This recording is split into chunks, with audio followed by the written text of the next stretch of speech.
سبحان اللہ الحمد للہ وحدہ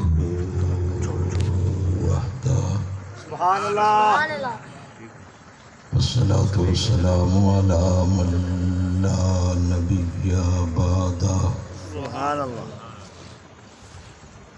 ولا رسول بعدہ ولا معصوم بعدہ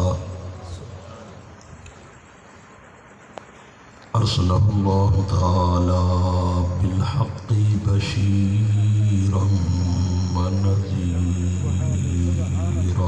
سبحان اللہ وداعیا الی اللہ بإذنہ وسراجا منیرا سبحان اللہ اما بعد فاعوذ باللہ من الشیطان الرجیم بسم اللہ الرحمن الرحیم سبحان اللہ وَلَسَوْفَ يُعْطِيكَ رَبُّكَ فَتَرْضَىٰ أَلَمْ يَجِدْكَ يَتِيمًا فَآوَىٰ قال اللہ تعالی فی مقام آخر لقد كان لكم في رسول الله أسوة حسنة سبحان اللہ قال النبي صلى الله عليه وسلم إنما بعثت لأتمم مكارم الأخلاق صدق الله مولانا العظيم وصدق رسوله النبي الأمي الكريم ونحن على ذلك لمن الشاهدين والشاكرين والحمد لله رب العالمين انتہائی واجب الاحترام علماء کرام، معززین علاقہ، قابل عزت تکریم بزرگوں، دوستوں، نوجوان ساتھیوں،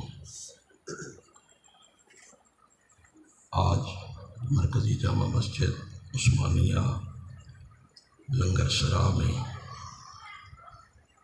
ایک شادی کی تقریب کے موقع پر یہ خوبصورت محفل ہمارے انتہائی محترم بھائی رانا محمد یونس صاحب اور ان کے بزرگوں نے، برادران نے ترتیب دی ہے، اور آپ کے علاقہ کے عظیم عالم دین، عالم بعمل حضرت مولانا عبدالعزیز الثانی صاحب دامت برکاتہم العالیہ، جن کی محنت اور ان کی فکر کے نتیجہ میں جہاں پر ربیع الاول جمادی الثانی رجب میں خوبصورت پروگرام ترتیب دیے گئے، وہاں پر اس خوشی کے موقع پر اللہ، اس کے رسول اور صحابہ اہل بیت کی عظمت سننے سنانے کے لیے یہ خوبصورت محفلیں بھی میں سمجھتا ہوں ان کی فکر کے نتیجہ میں معرض وجود میں ہیں۔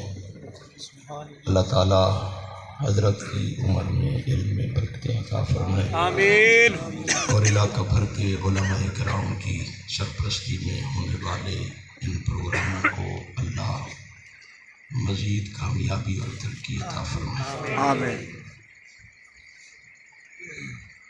میں نے 17 گھنٹے کا مسلسل سفر کیا ہے، اور بغیر کسی آرام کے اور کسی جگہ کھانا کھانے کے آپ کی زیارت اور ملاقات کے لیے حاضر ہو گیا۔ سبحان اللہ طبیعت، آواز تو شاید میرا ساتھ نہ دے، لیکن آپ کے خوبصورت چہرے اور اس پرمسرت موقع پر آپ حضرات کا جمع ہونا یقیناً میرے الفاظوں کو اور میری گفتگو کو انشاءاللہ خوبصورت پیرائے میں لے کر آئے گا۔ سبحان اللہ۔ ہمارے انتہائی محترم بھائی رانا امجد صاحب، جن کا عرف اگرچہ منا ہے لیکن آج کی شب وہ پورا ہو گیا ہے۔ سبحان اللہ۔ اللہ تعالیٰ ان کی عمر میں برکتیں عطا فرمائے۔ بہرحال یہ ان کا عرف ہے، ورنہ تو علامہ نور الحسن شاہ بخاری رحمہ اللہ فرماتے ہیں کہ میں بھی ایک جگہ جلسے پر گیا تو ایک بچہ پانی لے کر آیا۔ میں نے پوچھا تمہارا نام کیا ہے؟ اس نے کہا جی میرا نام منا ہے۔ واہ۔ تو حضرت نے فرمایا 12 سال کے ہو گئے ابھی تک پورے نہیں ہوئے ہو۔ تو انہوں نے کہا یہ میرے والدین نے نام اس چکر میں رکھ دیا ہے کہ ننیحال والے کہتے ہیں یہ نام ہونا چاہیے، ددیال والے کہتے ہیں یہ نام ہونا چاہیے، تو میں درمیان میں مننے کا منا رہ گیا ہوں۔ اللہ تعالیٰ خوبصورت نام امجد بہت خوبصورت نام ہے، لیکن بہرحال پیار سے لوگ منا کہہ دیتے ہیں، کچھ اور کہہ دیتے ہیں۔ یہ بھی میرے پیغمبر کی سیرت ہے کہ جن کا اچھا نام ہے وہی اچھا نام پکارا جانا چاہیے۔ سبحان اللہ۔ حضور نے سب سے خوبصورت نام جو پہلے کسی نے نہیں رکھا تھا وہ علی کے بڑے بیٹے کا نام حسن رکھا، سبحان اللہ۔ پھر چھوٹے بیٹے کا نام حسین رکھا۔ سبحان اللہ۔ یہ خوبصورت نام تھے، تاریخ کی کتابوں میں لکھا ہے اس سے پہلے کبھی کسی بچے کا نام حسن و حسین نہیں رکھا گیا تھا۔ بے شک۔ حضور نے فاطمہ کے لخت جگر اور نور نظر کا نام حسن بھی رکھا، حسین بھی رکھا۔ سبحان اللہ۔ اللہ تعالیٰ اس شادی کو مبارک فرمائے۔ میں چند ٹوٹی پھوٹی باتیں آپ کی سماعتوں کی نظر کروں گا، امید ہے آپ توجہ کے ساتھ سماعت فرمائیں گے۔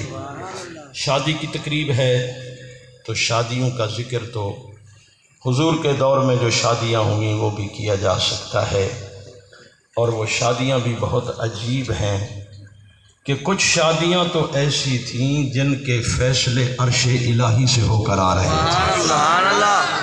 داماد جو بن رہے تھے ان کا انتخاب بھی عرش بری سے ہو رہا تھا، سبحان اللہ۔ اور کچھ شادیاں تو ایسی بھی تھیں کہ دلہن پر جنت کی حوریں بھی رش کرتی چلی جا رہی تھیں۔ سبحان اللہ۔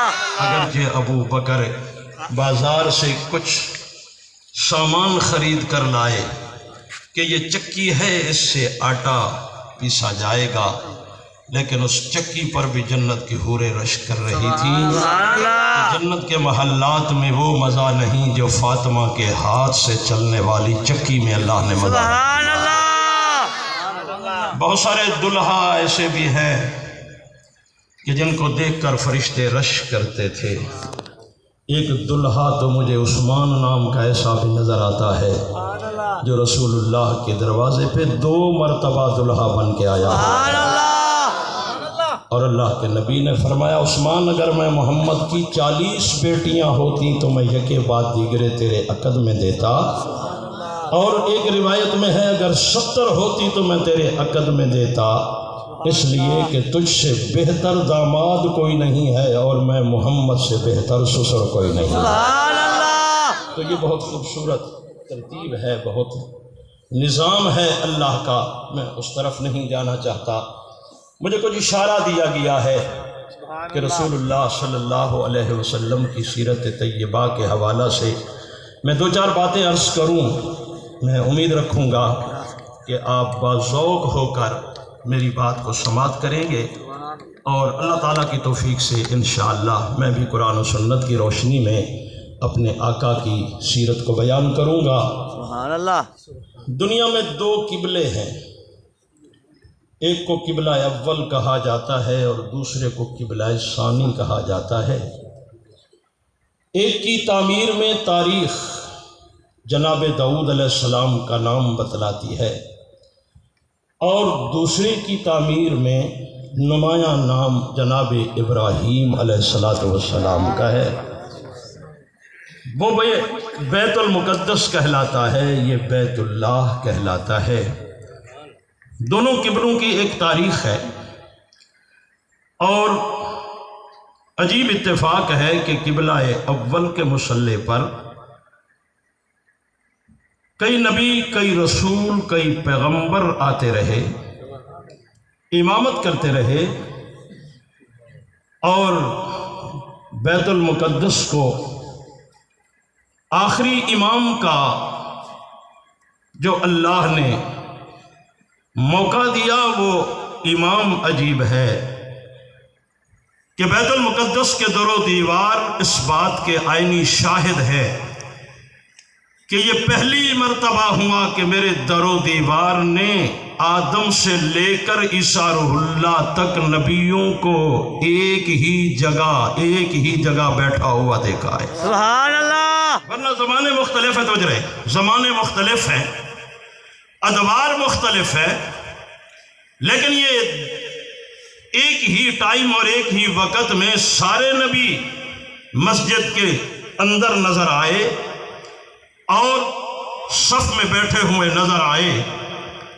یہ خطیبانہ تعلی تو ہو سکتی ہے، میں اس طرف نہیں جاتا کہ ان صفوں میں بیٹھا ہر امام سوچ رہا تھا کہ میں امام بنوں گا، لیکن فطرت اشارے دے رہی ہے، مشیت جھوم کر کہہ رہی ہے، جب انہیں صفوں میں بٹھایا تو یہ سمجھ گئے کہ آج ہم امام نہیں، آج مقتدی بننے آئے ہوئے ہیں۔ سبحان اللہ۔ آج امام نہیں، مقتدی بننے آئے ہوئے ہیں۔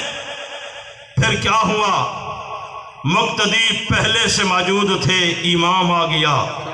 جب امام آیا اور مصلی پہ کھڑا کر دیا گیا تو فطرت نے آواز دے کر کہا، مشیت نے جھوم کر کہا کہ تم اپنے اپنے وقت، اپنے اپنے زمانے کے امام تھے، صرف امام ہی نہ تھے بلکہ امام معصوم تھے۔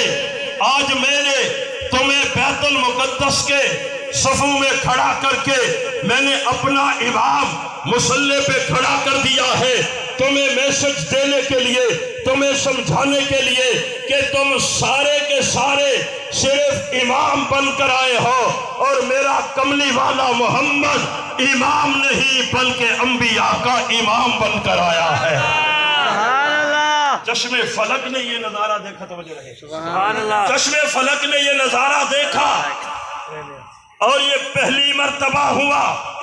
میں بات اشاروں میں کروں گا، تفصیل میں نہیں جاؤں گا۔ ان اماموں نے اپنے اپنے وقت کے معصوموں نے جس وقت امام معصوم خاتم المعصومین خاتم النبیین کے پیچھے نماز ادا کی، اور نماز ادا کرنے کے بعد ایک دوسرے سے ڈسکس کرتے ہیں کہ ہم نے کبھی کسی کے پیچھے نماز پڑھی نہ تھی، ہم تو اپنے اپنے زمانے کے امام تھے، اپنے اپنے زمانے میں ہم مقتدا تھے، ہمارے پیچھے دنیا نماز پڑھتی تھی، ہم امام بن کر آئے تھے، لیکن یہ پہلی مرتبہ ہوا کہ ہم بھی کسی کے مقتدی بن گئے، ہم بھی کسی کے پیچھے نماز پڑھنے کے لیے کھڑے ہو گئے۔ بتلاؤ امامت میں مزہ آیا یا اس امام کے پیچھے نماز پڑھنے میں مزہ آیا؟ تو سبھی نے جھوم کر کہا، اگر بات لطف اور مزے کی ہے تو امام بننے میں وہ مزہ نہیں آیا جو کملی والے محمد کے پیچھے نماز پڑھنے میں مزہ آ گیا ہے۔ سبحان اللہ۔ نعرہ تکبیر۔ توجہ رہے، امام بھی بنا دیا اور امام کے پیچھے نماز پڑھنے کا مزہ بھی بتا دیا۔ سبحان اللہ۔ پھر کسی نے بذوق ہو کر کہا، نا ایک نماز پڑھنے والوں تمہیں تو لطف آ گیا، لیکن جنہوں نے 23 سال 5 وقت نماز اسی امام کے پیچھے پڑھی ہے، ذرا ان سے پوچھئے ان کو کتنا لطف آیا ہوگا۔ سبحان اللہ۔ دوستو تفصیل میں نہیں جانا چاہتا، قبلے دو ہیں، ایک قبلہ اول ہے، ایک قبلہ ثانی ہے۔ قبلہ اول بیت المقدس، آقا علیہ السلام نے جب اعلان نبوت فرمایا، سرزمین قبلہ ثانی پہ رہتے ہوئے ان کا قبلہ تو بیت المقدس ہے، ان کی قبلہ نماز کا قبلہ بیت المقدس ہے، لیکن مدینہ میں پہنچے، میں نے مدینہ میں وہ مسجد دیکھی کہ دنیا میں قبلے دو ہیں، لیکن مسجد میں نے ایک دیکھی ہے جسے قبلتین کہا جاتا ہے۔ میں نے کہا مسجد ایک ہے لیکن نام قبلتین کیوں ہے؟ تو تاریخ نے مجھے کہا کہ یہ مسجد ایسی ہے کہ جس میں دو قبلوں کی جانب رخ کر کے نماز ادا کی گئی۔ میں نے کہا وہ کیسے؟ کہا کملی والے محمد آئے اور آ کے نماز پڑھانا شروع کر دے، رخ تو قبلہ اول کی جانب تھا۔ جب نماز کا ضابطہ ہوتا ہے، قانون ہوتا ہے، تو عبادت میں قانون سبھی کے لیے برابر ہے، نبی کے لیے بھی وہی ہے، امتی کے لیے بھی وہی ہے، امام کے لیے جو قانون ہے، جو مقتدی کے لیے قانون ہے، الگ الگ قوانین ہے کہ جب قبلہ کی جانب رخ کر کے کھڑا ہوا ہے تو اس کی جانب سے اگر چہرہ اور سینہ پھر جائے تو نماز باقی نہیں رہتی۔ نماز تو شروع کر دی قبلہ اول کی جانب، نماز تو شروع کر دی بیت المقدس کی جانب رخ کر کے، لیکن ایک رکعت پڑھا کے دوسری رکعت میں کھڑے ہوئے تو دل میں خیال آیا۔ میں نہیں کہتا زبان سے کہا، اس لیے کہ زبان سے کہتے ہیں تو نماز کے ضابطے کے خلاف ہے۔ دل میں خیال آپ کو بھی آ سکتا ہے، دل میں خیال پیغمبر کو بھی آ سکتا ہے، دل میں خیال کسی ولی کو بھی آ سکتا ہے، غوث قطب ابدال صحابی کو بھی آ سکتا ہے۔ پیغمبر کے دل میں خیال آیا ہے کاش میرا قبلہ وہ ہوتا جو میرے دادا ابراہیم نے بنایا تھا، بیت اللہ میرا قبلہ ہوتا، قبلے کی جانب رخ کر کے میں نماز پڑھتا۔ دل میں خیال آیا ایک نماز پڑھی جا چکی ہے، ایک رکعت پڑھی جا چکی ہے، دوسری رکعت تیسری یا چوتھی رکعت میں جس وقت خیال آیا تو فوراً نوٹیفیکیشن آ گیا، جناب جبرائیل آ گئے اور نماز میں نوٹیفیکیشن دے دیا، پیغام دے دیا۔ اللہ کا پیغام کیا آتا ہے؟ فرمایا فَوَلِّ وَجْهَكَ شَطْرَ الْمَسْجِدِ الْحَرَامِ۔ میرے پیغمبر آپ دل میں خیال لے کے کھڑے ہیں کہ میرا قبلہ بیت المقدس ہونا چاہیے، میرا قبلہ ابراہیم کا بنایا ہوا کعبہ ہونا چاہیے۔ تم نے اپنے دادا کے بنائے ہوئے کعبے کی خواہش کی ہے، اس گھر کی خواہش کی ہے جو جناب ابراہیم نے بنایا ہے۔ فرمایا فَوَلِّ وَجْهَكَ شَطْرَ الْمَسْجِدِ الْحَرَامِ۔ توجہ کیجئے، نماز شروع تو ہوئی ہے بیت المقدس کی جانب سے، لیکن درمیان میں وہ بیت المقدس میں تو رہی ہے، لیکن اختتام ہونے لگا تو قبلہ بدل گیا، اختتام ہونے لگا سلام پھیرنے لگے تو قبلہ اور ہے، نماز ایک ہے اور قبلے دو ہے، مسجد ایک ہے اس کے قبلے دو ہو گئے ہیں، امام ایک ہے دو قبلوں کی جانب نماز پڑھ رہا ہے، مقتدی ایک ہے لیکن دو قبلوں کی جانب نماز ادا کر رہے ہیں۔ جب نماز مکمل ہو گئی، توجہ کیجئے، میرے خیالوں میں بھی بات آتی ہے، آپ کے خیالوں میں بھی بات آتی ہے، محدث مفکر علامہ فہامِ ان کے خیالوں میں بات آتی ہے۔ ربا ایک نماز تھی، اگلی نماز میں نوٹیفیکیشن جاری کر دیا جاتا تو پھر کیا ہوتا؟ نماز میں ضابطے بدل دیے، دستور بدل دیا، قاعدہ بدل دیا، سینہ پھر گیا لیکن نماز ٹوٹنے نہیں پائی، چہرہ پھر گیا نماز ٹوٹنے نہیں پائی۔ شروع کیا تو قبلہ اور ہے، ختم کی تو قبلہ اور ہے، اور جب شروع کی تو چہرہ کسی اور طرف ہے، جب ختم کی تو چہرہ کسی اور طرف ہے۔ اللہ یہ کیا ہے؟ جواب مشیت آتا ہے۔ فرمایا ہم نے اپنے محبوب کے دل میں آنے والے خیال کو نماز کے ضابطے توڑ کے تحفظ دے دیا ہے۔ دنیا کو بتانا چاہتے ہیں ہم اپنے پیغمبر سے کتنا پیار کرتے ہیں، وہ کتنا محبوب ہے کہ ہم اپنی نماز کا ضابطہ توڑ کر اپنے محبوب کے خیالوں کا خیال کرتے ہیں۔ نماز کا ضابطہ توڑ کر حضرت تشریف رکھتے ہیں، میں طالب علم ہوں، ضابطہ ٹوٹ گیا، شروع کہیں سے ہوئی ختم کہیں پہ ہو رہی ہے، جو ضابطے تھے وہ ٹوٹ گئے، جو قاعدہ کلیہ تھا وہ ٹوٹ گیا۔ کہا کوئی بات نہیں، بنایا بھی تو ہم نے ہی ہے نا، سبحان اللہ، بنانے والے بھی تو ہم ہیں نا، ہم کبھی کبھی یوں بھی کر دیتے ہیں۔ اللہ کیا کر دیتے ہیں؟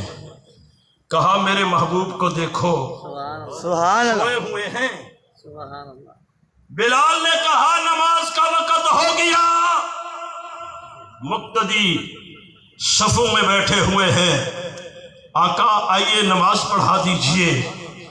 اٹھے اور آنکھیں مسلتے ہوئے آئے اور مصلی پہ کھڑے ہو گئے۔ سبحان اللہ، آپ ذوق میں نہیں ہیں، سبحان اللہ، میں اتنا لمبا سفر کر کے بھی ذوق میں کھڑا ہوں، سبحان اللہ، آپ ذوق میں نہیں ہیں۔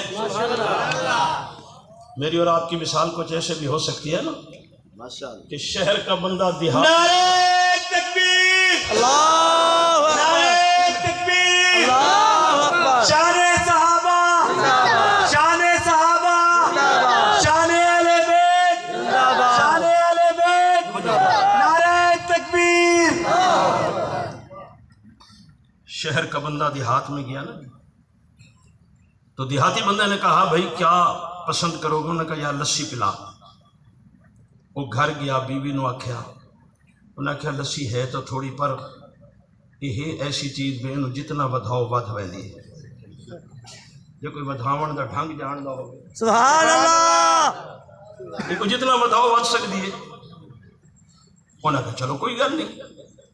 انہیں ایک جگ دے وچ تھوڑی جی لسی پاتی تو سارا پانی پھاڑ دیتا، شیشے دے جگ وچ پا کے ون کے تے ٹیبل تے رکھ لیتی۔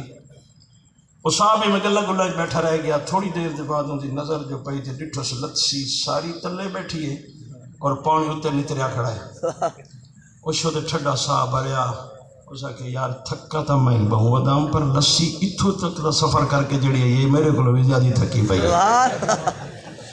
دیکھو میں 17 گھنٹے دا سفر کیتے، میں ایسا مولوی نہیں کہ میں خواہ مخواہ کی رکھا بھی میں کوئٹے جو آنا پیا، میں بلوچستان جو آنا پیا، ایسا کوئی مسئلہ نہیں۔ مجھے غلط بیانی کرنے کی کیا ضرورت ہے، لمبا سفر تھا، بس حضرت سے وعدہ تھا۔ میں عرض یہ کر رہا ہوں کہ سوئے ہوئے اٹھے اور مصلی پہ کھڑے ہو کے نماز پڑھانا شروع کر، سبحان اللہ، سلام پھیرا، کسی نے آ کے مؤدبانہ درخواست کی، آقا ہم سو کر اٹھے تو وضو کرتے ہیں پھر نماز پڑھتے ہیں،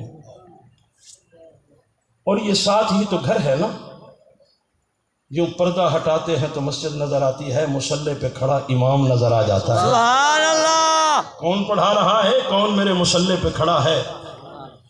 آقا آپ آئے اور نماز پڑھانا شروع کر دی۔ مسکرا کے فرمایا تم سوتے ہو، تمہارا دل بھی سو جاتا ہے، آنکھیں بھی سو جاتی ہیں، میں محمد سوتا ہوں، میری آنکھیں نیند کرتی ہے، میرا دل اللہ کا ذکر کرتا رہتا ہے۔ سبحان اللہ، تو نبی اور عام بندے میں کوئی تو فرق کرو۔ سبحان اللہ، اگر زندگی میں فرق ہو سکتا ہے تو موت کے بعد والی زندگی میں بھی فرق ہوتا ہے۔ سبحان اللہ، ہر پتھر انگوٹھی میں نہیں آتا، وہ بھی پتھر ہے، وہ بھی پتھر ہے، جس پہ رولر پھر رہا ہے یہ بھی پتھر ہے، جو انگوٹھی میں جڑا ہوا ہے وہ بھی پتھر ہی ہے نا، لیکن پتھر پتھر میں فرق ہوتا ہے، نبی اور امتی میں فرق۔ بیت المقدس کے مصلی پہ کھڑے ہوئے، جبرائیل سے پوچھا یہ بیت المقدس کی بستی سے آئے؟ کہا نہیں۔ کہا اصول تو یہ ہے کسی کے استقبال کے لیے کوئی آتا ہے تو دکان اور مکانوں سے اٹھ کر آتا ہے، یہ کہاں سے آئے؟ جناب جبرائیل نے مسکرا کے کہا میں بھی اپنی لائف میں پہلی مرتبہ دیکھ رہا ہوں، لوگ کسی کا استقبال کرتے ہیں، دکانوں اور مکانوں سے آتے ہیں، لیکن یہ استقبال کرنے والے قبرستانوں سے آئے ہوئے ہیں۔ یہ بھی تو کچھ فرق ہونا چاہیے نا، یہ بھی تو کچھ سمجھ آنی چاہیے۔ اللہ نے کیسے ان کو یہاں بھیجا، کیسے آئے؟ یہ سارا واقعہ معراج کا کون سے پارے میں ہے بھائی؟ بولو تو صحیح، 15واں سپارہ سورہ بنی اسرائیل تے نال والی جڑی سورت ہے اس کا نام کیا ہے؟ سورہ کہف۔ سورہ کہف کو بھی تو کبھی دیکھو، سبحان اللہ، وہ کیا کہہ رہی ہے؟ یہ مشیت کے فیصلے ہیں نا، حکمتیں ہیں۔ میں نے اسلام آباد میں ایک دانشور کے سامنے جب یہ بات کی تو کہنے لگے عقل نہیں مانتی۔ میں نے کہا عقل نہیں مانتی تو کچھ اصحاب کہف کو دیکھو نا، سبحان اللہ۔ عقل مانتی ہے یا نہیں مانتی؟ کہنے لگے وہ کیسے؟ میں نے کہا جی 7 بندے آنکھیں مسلتے ہوئے اٹھ بیٹھے، ایک دوسرے سے پوچھنے لگے کتنی دیر سوئے؟ ایک نے کہا جی 1 دن 1 رات، دوسرے نے کہا نہیں جی 2 راتیں 1 دن سوئے ہوں گے، تیسرے نے کہا یار اس بحث کو چھوڑو، بھوک لگی ہے پہلے کھانا منگواؤ، کھانا کھاتے ہیں پھر بعد میں پتہ چل جائے گا ہم کتنی دیر سوئے رہے۔ کرنسی نوٹ لے کر جانے لگا، موحد تھے نا، کمال کے آدمی تھے، جانے لگا، آواز دے کر کہا اس کا طعام ذرا خیال رکھنا، بندہ دیکھ کے کھانا گنا ہے کہ نہیں کہیں مشرک کو نہ گن کے آئے۔ سبحان اللہ۔ شاید اشارہ ہے جو ہوٹلہ دے کھانا کھاؤ تو ذرا دیکھ سے سوچ سمجھ کے کھادا کرو، بے شک۔ ایویں نہیں بھی جتھا کیا تے ون کے کھانا تے لہ پیا۔ اس کا طعام ذرا بندہ دیکھنا اور پاکیزہ کھانا لے کر آنا۔ یہ بیچارہ چلا تو گیا، بازار میں گیا، بازار عجیب عجیب نظر آئے۔ خیر بہرحال ایک ہوٹل والے کو دیکھا، موحد سا چہرہ نظر آیا، اسے کہا یار 7 آدمیوں کو کھانا پیک کر دو اور اچھا کھانا ہونا چاہیے، فریش کھانا ہونا چاہیے۔ اس نے کھانا پیک کیا، اس نے جیب سے کرنسی نوٹ نکالا، جب اس کے ہاتھ میں تھمایا، ایک نظر اس نے کرنسی نوٹ دیکھا، ایک نظر اس کے چہرے پہ دیکھا، بار بار چہرہ بھی دیکھتا ہے نوٹ بھی دیکھتا ہے، سبحان اللہ۔ چہرہ بھی دیکھتا ہے نوٹ بھی دیکھتا ہے۔ اس نے کہا بھائی کیا ہوا؟ اس نے کہا چہرے سے اچھے آدمی لگتے ہو، کردار سے اچھے نہیں لگتے ہو۔ اللہ اکبر۔ کہا کیا ہو گیا؟ کہا فریش کھانا لیا ہے، جعلی نوٹ دے دیا ہے۔ جعلی نوٹ، کرنسی جعلی دے دی۔ نوجوان تھا نا، اس نے مسکرا کے کہا راتوں رات کرنسی چینج ہوئی ہے۔ اللہ اکبر۔ ہم نے کبھی تبدیلی کا دعویٰ تو نہیں کیا تھا نا کہ رات کو سو کر اٹھیں گے اور صبح اٹھیں گے تو تبدیلی ہوگی۔ جن بیچاروں نے یہ دعوے کیے تھے وہ آج اپنے دعووں میں پھنسے ہوئے ہیں۔ انہیں بھی پتا تھا کہ یہ باتیں ہی ہیں، ایسا ہو نہیں سکے گا، لیکن اگر کر بیٹھے ہیں تو آج بھگتنی بھی تو پڑ رہی ہے نا۔ کہا راتوں رات چینج ہو گیا، کرنسی نوٹ چینج ہو گیا ہے۔ کہا یار ساتھ کھڑے بندے سے پوچھا، اس کی عمر 50 سال تھی، اس نے کہا تیرے باپ نے یہ کرنسی نوٹ دیکھا تھا؟ اس نے کہا یہ میرے دادا نے نہیں دیکھا، باپ تو کیا۔ اللہ اکبر۔ جھگڑا طویل ہو گیا، توجہ رہے، جھگڑا طویل ہو گیا۔ ایک دور بابا کھڑا تھا، لکڑی کے سہارے پہ چلتا چلتا آیا، لوگ اس کو نوجوان کو گھیرے میں لے کر کھڑے تھے۔ اس نے پوچھا رے بھائی کیا ہے، کیا مسئلہ ہے رے بھائی؟ اس نے کہا جی بابا جی اس کا چہرہ دیکھو کتنا خوبصورت ہے، اس کا کردار دیکھو، یہ نوٹ دے رہا ہے، تمہارے باپ دادا نے دیکھا؟ اس نے ٹھنڈی سانس بھری اور کہا نہیں میرے باپ دادا نے نہیں دیکھا، لیکن مجھے اتنا پتا ہے کہ 350 سال پہلے یہ بیچارہ بھی حکمران تھا، یہ بیچارہ بھی حکمران تھا، یہ ریاست کا والی تھا، اس کی تصویر سے مجھے سمجھ آ رہی ہے۔ اس نے کہا پھر کیا ہوا؟ کہا یہ چند نوجوانوں سے چھیڑ بیٹھا، کچھ مواحد